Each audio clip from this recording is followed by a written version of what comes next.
وعلى رسوله الكريم اما بعد اعوذ باللہ من الشیطان الرجیم بسم اللہ الرحمن الرحیم واللہ يدعو الى دار السلام ويهدي من يشاء الى صراط مستقیم. اور اللہ سلامتی کے گھر کی طرف بلاتا ہے اور جس کو چاہتا ہے سیدھے راستے کی طرف ہدایت دیتا ہے. حضرت ابو درداء رضی اللہ تعالیٰ عنہ سے روایت ہے اور اس کو امام احمد نے نقل کیا ہے. صحیح ابن حبان کے اندر بھی یہ روایت موجود ہے. حضرت ابو درداء رضی اللہ تعالیٰ عنہ بیان کرتے ہیں کہ رسول اللہ صلی اللہ علیہ وسلم نے فرمایا ہر روز جب صبح سورج طلوع ہوتا ہے تو اس کی دونوں جانب دو فرشتے ندا کر رہے ہوتے، اے اللہ، اے لوگوں اپنے رب کی طرف آؤ. بے شک جو چیز تھوڑی اور کافی ہو وہ اس سے بہتر ہے جو زیادہ ہو اور غافل کرنے والی ہو. اور اس ندا کو جن انسانوں کے سوا تمام مخلوقات سنتی ہیں، اس کی تائید میں اللہ تعالیٰ نے قرآن مجید میں یہ آیہ مبارکہ نازل فرمائی. اور اللہ سلامتی کے گھر کی طرف بلاتا ہے اور جس کو چاہتا ہے سیدھے راستے کی طرف ہدایت کرتا ہے.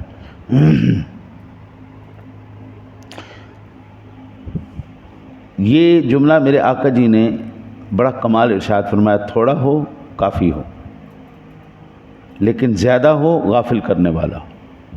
انسان غافل قبلہ کس وقت ہوتا ہے؟ جس وقت اس کی اوقات سے زیادہ بڑھ کر اس کو مل جائے. وہ نا ایک ہیرے والے کی دکان تھی، ہیرے والے کی. ہیرا تھوڑا سا بھی جو ہے نا جی بڑا قیمتی ہوتا ہے. جوہری اپنے ہیرے کھول کے بیٹھا ہوا تھا اور ان میں سے اس کی دکان کا نایاب اور سب سے قیمتی ترین ہیرا اس نے اپنے ٹیبل کے اوپر رکھا.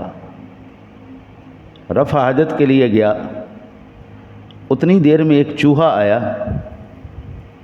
اس چوہے نے اس ہیرے کو کھا لیا. جوہری نے دیکھ لیا کہ اس چوہے نے میرا ہیرا کھا لیا. اب وہ دوڑا اس کے پیچھے اس کو پکڑنے کے لیے. چوہا کہاں قابو آتا ہے، وہ اپنی بل میں گھس گیا. بڑی جناب پریشانی ہو گئی کہ یہ تو بڑا نقصان ہو گیا. اس نے وہ بل کھودی. جس وقت آگے بل کھودی تو آگے تو جناب تقریباً 100 کے قریب چوہا. وہ کس چوہے کو پکڑے؟ پریشان ہو گیا.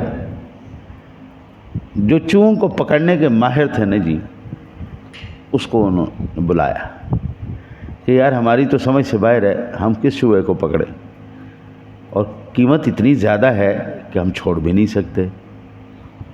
وہ آیا، اس نے دیکھا، مشاہدہ کیا تھوڑی دیر کے لیے. مشاہدہ کرنے کے بعد کہا اس کو پکڑ لو، اس چوہے کو پکڑو. اس نے پکڑا. جیسے ہی اس کو پیٹ کاٹا گیا، بیچ میں سے ہیرا نکل آیا. وہ بندہ بڑا حیران ہو گیا جوہری کہ یار اس کو کیسے پتہ چلا اس چوہے نے ہیرا کھایا. اس نے پوچھا اس سے کہ یار اتنے زیادہ چوہے تھے، 100 کے قریب چوہا تھا، آپ کو کیسے پتہ چل گیا کہ اس چوہے نے ہیرا کھایا؟ مسکرا کے کہنے لگا، 9 دولتیے جو ہوتے نا، 9 دولتیے، ایک تو ان کو سکون نہیں آتا، دوڑتے ادھر جاتے ہیں دوڑتے ادھر جاتے ہیں. دوسرا وہ اپنے گروپ سے، اپنے قبیلے سے، اپنے خاندان سے علیحدہ ہو جاتے ہیں. میں نے چوہوں کو دیکھا، سارے چوہے گروپ بنا کے بیٹھے ہوئے تھے، سارا خاندان اکٹھا تھا، یہ ایک اکیلا ہی علیحدہ بیٹھا ہوا تھا. مجھے اس بات کا یقین ہو گیا اسی کے پاس دولت ہے. آج جس کے پاس دولت آتی جاتی ہے وہ علیحدہ ہوتا جاتا ہے. جنی بڑی سوسائٹیاں نے، جنی بڑیاں ایسی کالونیاں نے، تو دیکھو اتنے گھر لین گئے جتنے نال دے پتہ نہیں لگتا، مہینے لگ اے ہن پیچھے کڑی دی لاش ملی 8 مہینے بعد. 8 مہینے بعد کڑی دی لاش ملی ان دے کوارٹر چوں، یعنی ان دی پتہ نہیں ہر شے ختم ہو گئی، ہڈیاں نکل آئیاں ہونیاں 8 مہینے کی ہو رہا. 8 مہینے کے بعد لاشیں نکلتی ہیں، ہفتے ہفتے بعد جا کے پڑوسیوں کو جب بدبو آتی ہے مردار کی، جب مردار کی بدبو آتی ہے، پھر وہ لوگوں کو بتاتے ہیں کہ جناب ہمارے گھر کے پڑوس سے بدبو آ رہی ہے، ادھر آ کے چیک کرو کہ ہم آ رہا ہے۔ جب دیکھا جاتا ہے تو سیٹھ صاحب کی جان نکلی پڑی ہوتی ہے بیڈ کے اوپر، سیٹھ صاحب کو پوچھنے والا نہیں ہوتا۔ آج کل ماں باپ کے درمیان، اولاد کے درمیان اتنے فاصلے بڑھ گئے ہیں کہ اگر خدا نہ خواستہ اولاد خودکشی کر لے، 2 4 دن، ہفتہ پتہ ہی نہیں چلتا کہ پتر نے خودکشی کر لی یا ابے اور نے زہر کھا لی، پتہ ہی نہیں چلتا۔ اس کائنات عالم کے اندر حضرت جی دولت کے اتنے زیادہ پجاری ہو چکے ہیں، یہاں کے ارب پتی لوگ یورپ میں جا کے، امریکہ میں جا کے وہ اپنے آپ کو لکھتے ہیں کہ ہم غریب لوگ ہیں، کہ ہمیں زکاتیں اپنے جو تم نے غریبوں کے فنڈ نکالے میں ہمیں وہ دیں۔ رب کعبہ کی قسم ہے، میرے رب نے جو ارشاد فرمایا یدعو الی دار السلام، کہ اللہ تعالیٰ تمہیں دار السلام کی طرف، امن کی طرف، سلامتی کی طرف اللہ تمہیں دعوت دے رہا ہے، بلا رہا ہے، کامیابی کی طرف بلا رہا ہے۔ پوری دنیا کے جتنے بھی اس وقت آپ کے ادارے ہیں، اب میں بچے پڑھا رہا ہوں، مجھے پتہ ہے کیسے بچے پڑھاتے ہیں اور کتنے موٹے موٹے جو ہے نا جی ان کو نوٹ دینے پڑتے ہیں، دماغ ایک دفعہ چکرا کے رہ جاتا ہے، بندہ پاگل ہو جاتا ہے۔ کوئی 80 لاکھ روپے میں ڈگری دے رہا ہے، کوئی 70 لاکھ روپے میں ڈگری دے رہا ہے، کوئی 50 لاکھ روپے میں ڈگری دے رہا ہے۔ یہ ساری ڈگریاں دینے کے بعد کامیابی کی ضمانت کوئی نہیں دے رہا۔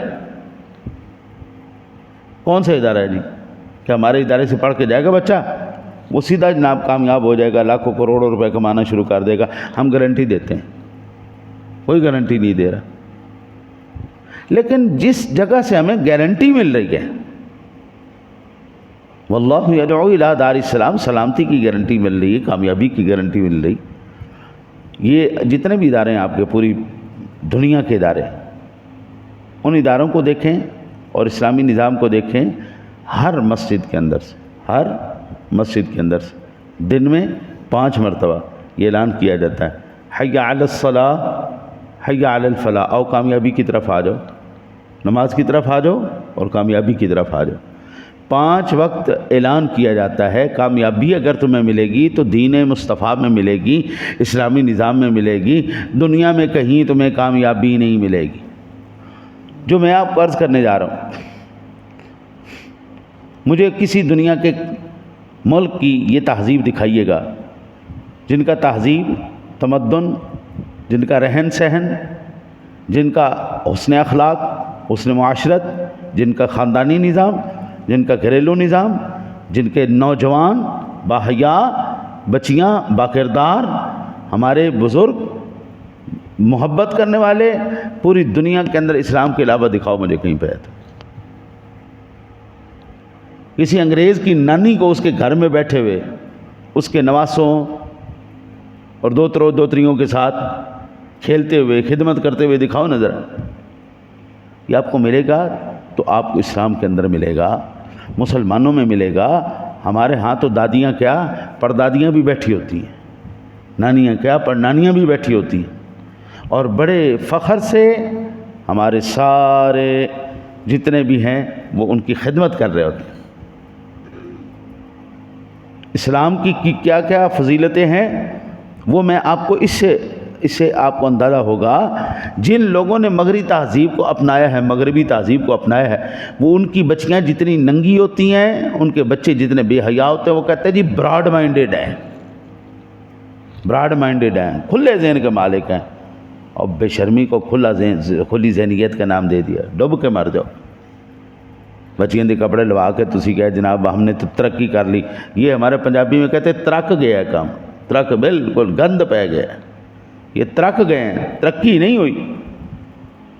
جنہوں نے مغربی تعلیم کو اپنایا، مغربی نظام کو اپنایا، تمہارے لاہور کے اندر یتیم خانے کھلے کھڑے، بابوں کے، بزرگوں کے، جہاں پر سارے بابے بھی تے مائیاں بھی تے سارے چک کے باہر چھٹے جے۔ حضرت آج جس کو میرے رب کریم نے محفوظ رکھا ہے گناہ سے، وہ آج کا ولی ہے، جس کو آپ اندازہ کریں نا جی، جس دور میں ٹی وی آیا تھا نا جی، ٹی وی، مجھے یاد ہے ہمارے محلے کے اندر ایک ہی گھر میں ٹی وی ہوتا تھا، وہ باریوں والا ٹی وی تھا جی، اور پوری گلی ہیں جی شام نو بیٹھ کے نا جی ٹی وی ویکھ رہی ہوں سی، اوئے ہوئے ہوئے بڑی کوئی بلا آ گئی، پتہ نہیں کیا چیز آ گئی، وہ اس وقت ایک ویلیو تھی۔ ورنہ اکثر کے بعد ریڈیو ہوتا تھا، اور ریڈیو بھی بڑی اونچی چیز مانی جاتی۔ پھر جب کلر ٹی وی آیا اس نے زمانہ بدلا، پھر انٹرنیٹ آیا اس نے زمانہ بدل دیا، سوچیں بدل دی۔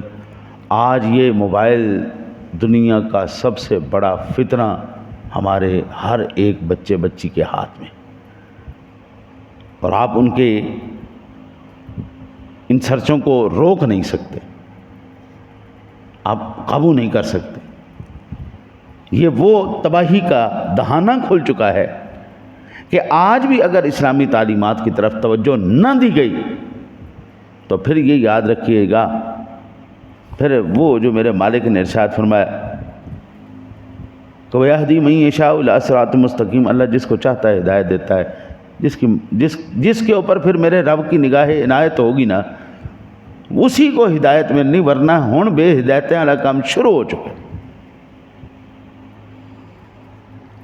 میرے آقا جی اعلیٰ نبی علیہ الصلوۃ والسلام کو فرمان حضرت عبداللہ بن جابر بن عبداللہ رضی اللہ تعالیٰ بیان کرتے ہیں کہ ایک دن ہمارے پاس رسول اکرم صلی اللہ علیہ وسلم تشریف لائے۔ آپ نے فرمایا میں نے خواب دیکھا ہے، جبریل میری سر کی جانب، میکائیل میرے پیروں کی جانب ہے۔ ان میں سے ایک نے اپنے ساتھی سے کہا کہ ان کی کوئی مثال بیان کرو بھائی۔ بس اس نے مجھ سے کہا کہ تمہارے کان سنتے رہیں، تمہارا دل سمجھتا رہے، اور تمہاری امت کی مثال اس طرح ہے جیسے ایک بادشاہ نے حویلی بنائی، اس حویلی میں ایک گھر بنایا، اس میں ایک دسترخوان سجایا، پھر ایک داعی بھیجا جو لوگوں کو اس دسترخوان کی طرف دعوت دے۔ پس بعض لوگوں نے اس داعی کی دعوت کو قبول کیا، بعض نے اس دعوت کو ترک کر دیا۔ پس اس تمام سینیریو کے اندر وہ بادشاہ اللہ ہے، وہ حویلی اسلام ہے، وہ گھر جنت ہے، اور وہ داعی جناب محمد الرسول اللہ صلی اللہ علیہ وآلہ وسلم کی ذات گرامی ہے۔ جس شخص نے آپ کی دعوت قبول کی وہ اسلام میں داخل ہو گیا، جو اسلام میں داخل ہو گیا وہ جنت میں داخل ہو گیا، اور جو جنت میں داخل ہو گیا اس نے جنت کی ساری نعمتوں کو پا لی۔ یہ ہے جی دارالسلام۔ کل میں نے بڑی تفصیل سے جنت کے سارے طبقات کے بارے میں، ان کے دروازوں کے بارے میں، ان کے درجات کے بارے میں نے عرض کیا تھا۔ اگر اسلام اور دین کے اوپر چلنا اتنا آسان ہوتا تو ساری دنیا ہی مسلمان ہو جاتی۔ بابو بہت کچھ قربان کرنا پڑتا ہے، پھر جا کے یہ مقام ملتے ہیں۔ دعا کرو اللہ تعالیٰ اپنے حبیب کا صدقہ ہمیں جب تک زندہ رکھے، اسلام پر زندہ رکھے، اور مرتے وقت ایمان کی موت نصیب فرمائے۔